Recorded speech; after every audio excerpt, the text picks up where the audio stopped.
What's up, guys? Welcome back. I've got a new banger from the Wall Street Journal. This is entitled The 190K Flying Car That Doesn't Require a Pilot's License. Let's get into it. Pivotal electric vehicle takeoff and landing aircraft, or eVTOL, looks a little different from the rest of the market. It's tiny with just one seat and weighs less than some motorcycles. You don't even need a pilot's license to fly it. It was designed that way on purpose. We went down the ultralight path because, frankly, it was not as regulated. We could iterate quickly, go through design iterations, test, build, test, build, test, build. But that advantage comes. Okay, so just right off the bat, what this makes me think about, and so you guys know, my dad was a pilot. My mom's also a pilot. I actually flew and took off his plane a number of times and started to get my pilot's license. But if you've ever flown, you know that air traffic controllers and people that regulate the airspace, primarily to keep planes from colliding into other planes and just make sure everyone's got enough room and everyone knows what's going on. Of course, in a plane, you fly with instruments and visually, both. You know, sometimes it's bad weather, so you're flying what's called IFR, and the I in IFR stands for instruments. VFR is when you're flying visually. Seeing this as we get closer to people flying their own vehicles, I know intuitively that by the time that happens, the entire air or atmosphere surrounding the Earth will be basically a grid work with computers controlling, well, not controlling all of it, but monitoring all of it. And there'll be some really high-powered software applications. And basically, by the time that happens, I feel like there may not be any nook and cranny that you can hide in life, just because by that time, AI and computers will have gotten so strong that, and recognition software will have gotten so good that you can find anyone or anything at any time. And to somebody who grew up where there were still pockets to kind of hide in, it seems a little scary. It seems a little invasive. But how things change, you know, new generations grow up with decreased levels of privacy, and then it seems normal to them moving forward. So just my thoughts up to this point. Let's keep it rolling. Trade-offs, limiting power, range, and commercial uses. This is the tech behind eVTOLs. An eVTOL has two main differences from a traditional plane, and it's all in the name. The first is in how it takes off and lands. You don't need a lot of room to take off or land. For traditional aircrafts, they need a long runway to take off and generate. Yo, this basically seems like a massive drone. So cool that, and we all knew this was coming, right? When you have 4 different kind of propellers at all 4 corners of a vehicle, you can get a lot of lift. And this is just really, really neat, besides the fact of what I said before. Lift on their wings, on their airfoils, from getting speed this way. And a VTOL aircraft actually can use the propellers to generate lift in a vertical way. That's just like a helicopter, but that's where the similarities end. For a helicopter, so if you lost your main propeller, you basically wouldn't have any power to generate lift on the aircraft. For us, we have 8 propellers on the aircraft, and you could lose any one and you would still be able to fly the aircraft. These aircraft are also electric. But if you lose 2, you're done. Pivotals is powered by 8 huge batteries. You don't have to worry about all of the maintenance that comes with engine maintenance for a traditional gasoline engine or a diesel engine or even a jet engine. Also far less moving parts from something like a jet engine. The company also designed it with fewer parts in mind.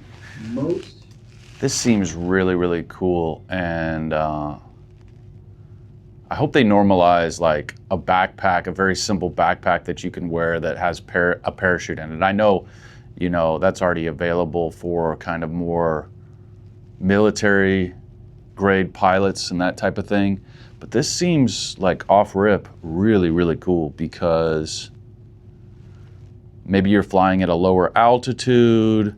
Again, like he said, if you lose one propeller, you're still good. Maybe if you lose two, you can glide down and safely land the craft.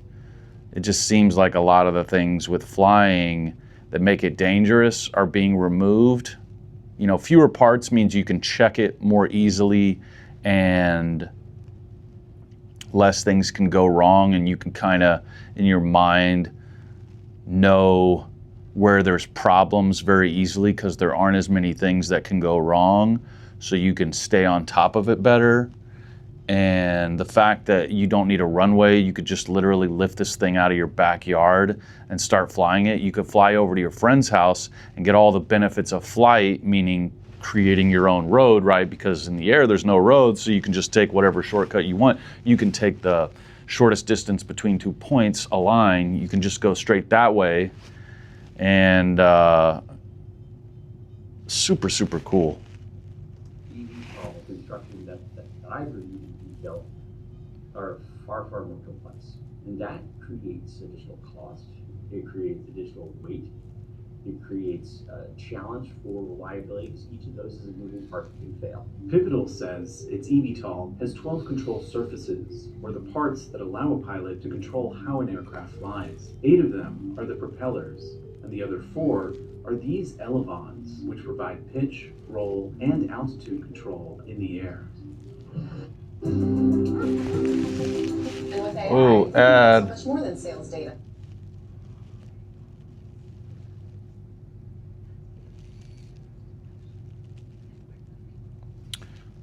All right, guys, back to it. 2 ads. I'll just have to subscribe, I guess.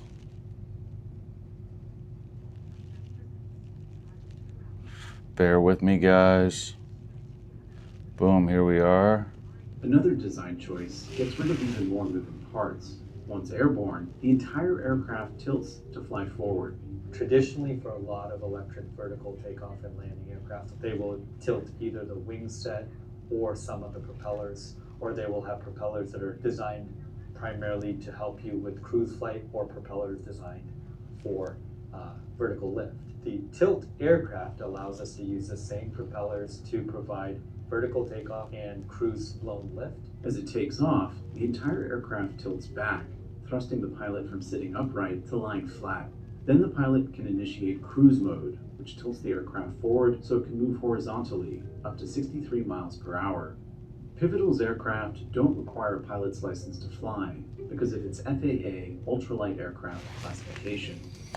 Wow, that is crazy. No pilot's license to fly, and it can go 60 miles an hour in the air.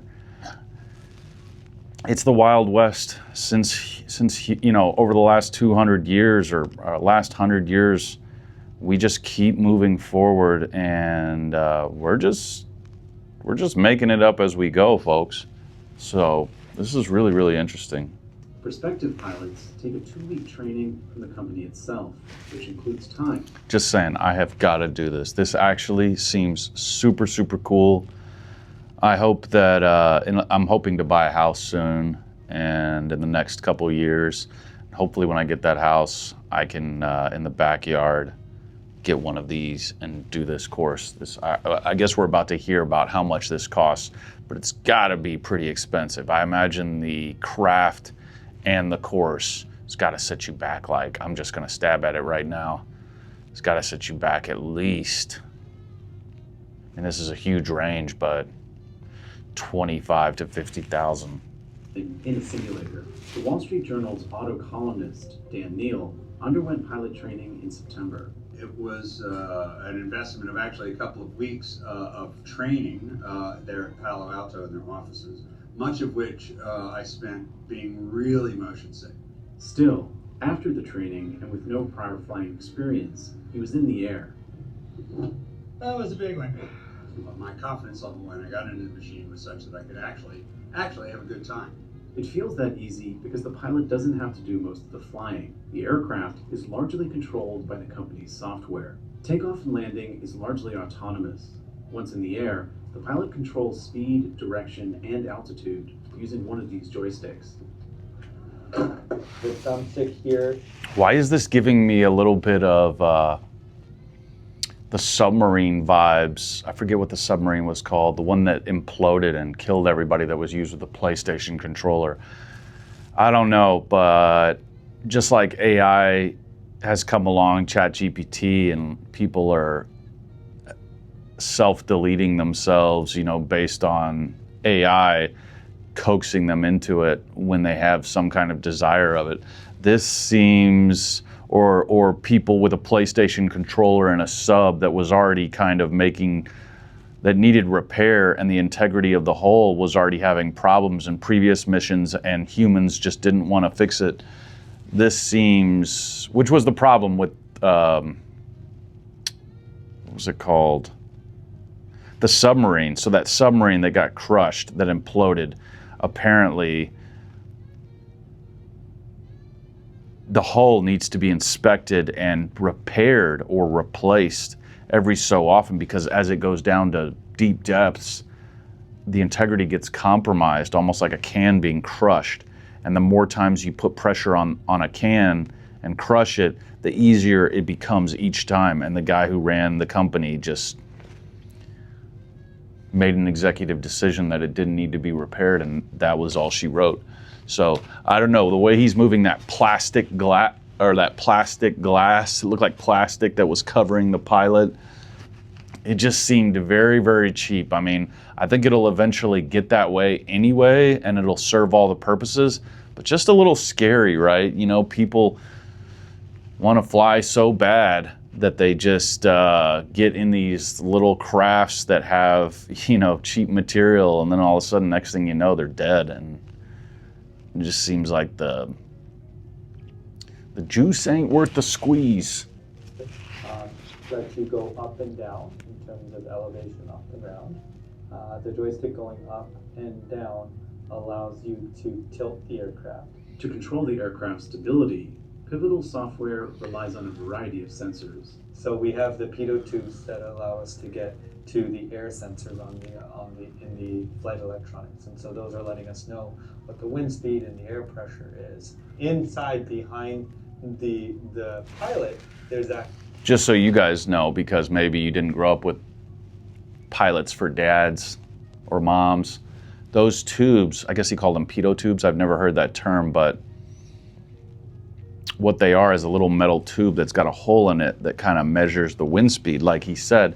And so they have those little covers on it so bugs don't get in there, because they're so important to all the instrument readings. And like he's saying, and this guy, by the way, I don't know, something about his energy. He seems really smart. He seems patient.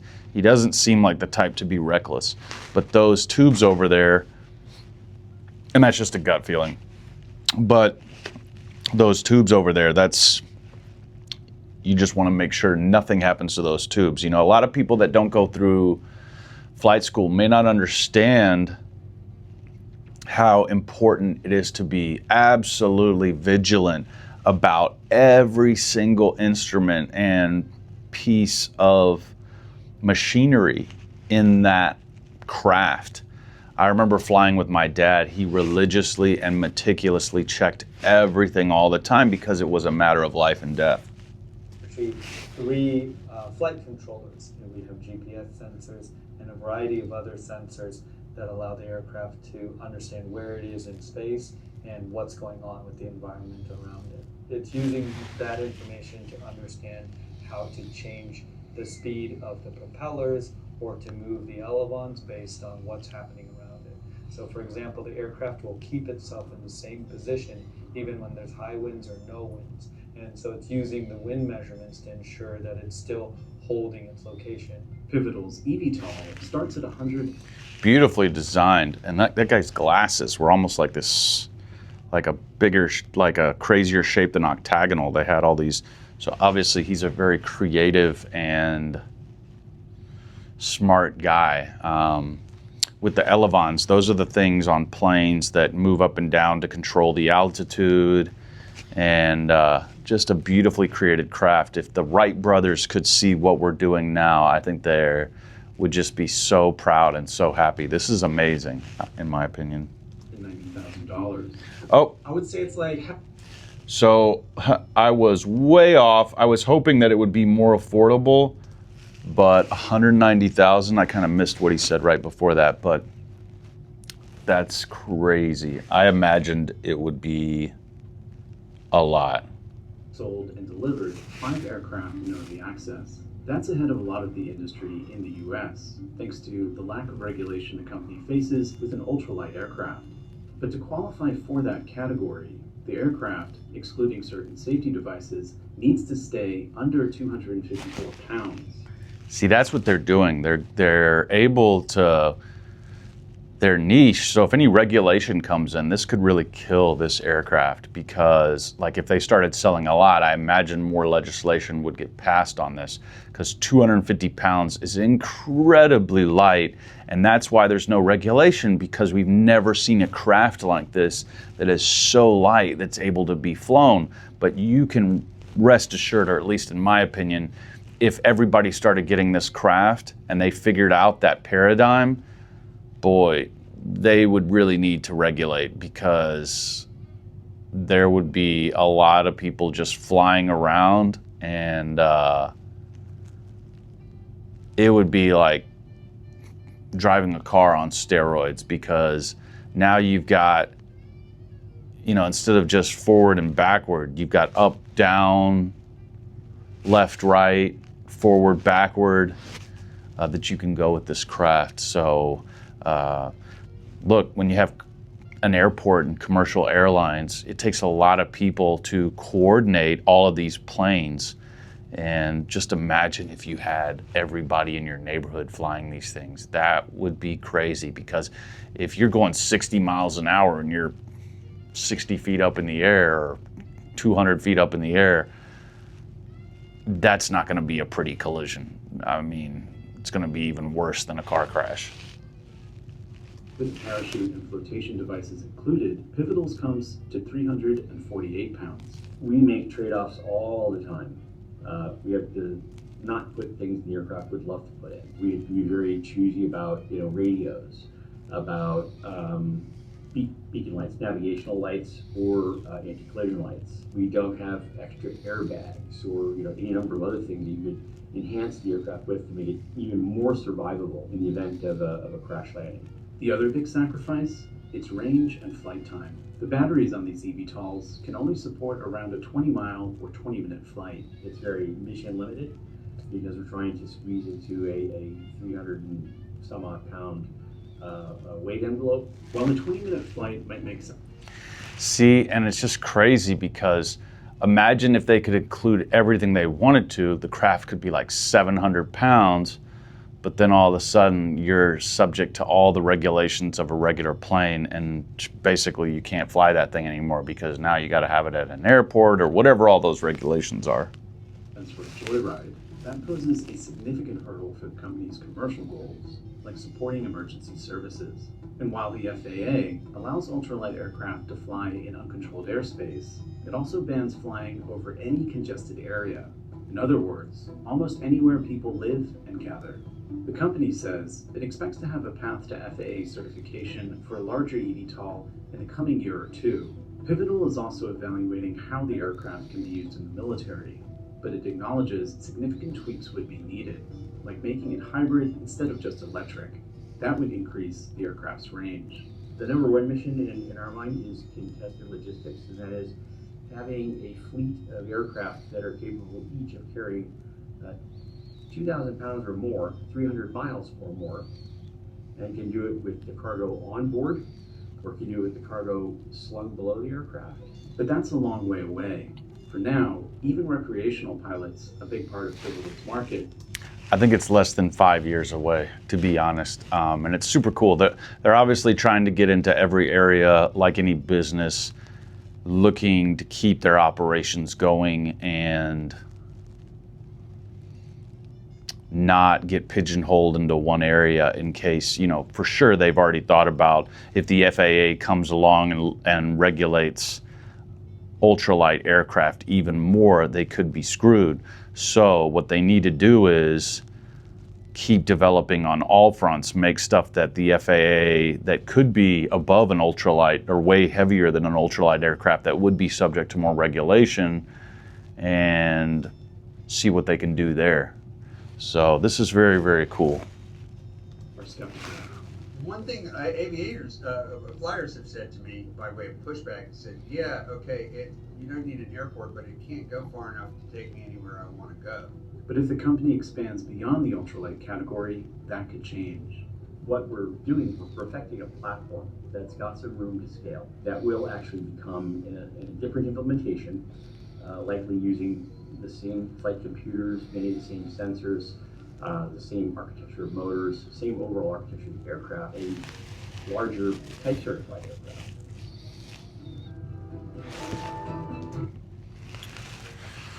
Well, super cool, guys. So excited for what the future is going to hold. And big businesses show no sign of slowing down. They're all, regardless of any of the challenges, I think they all realize that even if people die, and I know this is dark, even if setbacks happen, the companies that become the richest will be the ones at the front of that wave, leading the charge. And so that desire to not get stamped out by another business getting there first causes all of these businesses just to not even really care about setbacks, which can seem quite cold to the consumer or everyday people. But this is the system that we have, and it's always going to be, you know, humans. It seems like we're still a long way off from being able to really put all of the requisite trials in place to make sure something is absolutely safe before we do it. We're kind of just, until AI gives us so many resources or blows up, meaning gets so advanced that, and it doesn't destroy us, that we're able to aggregate so many resources so we can run all the trials and make something completely safe before we use it, so less deaths happen. Anyway, let me know what you guys think about this new aircraft in the comments. Great to have you out. I will catch you on the flippity flop in the next video. Chunk that deuce. It's your boy LG Shirley signing out. Peace.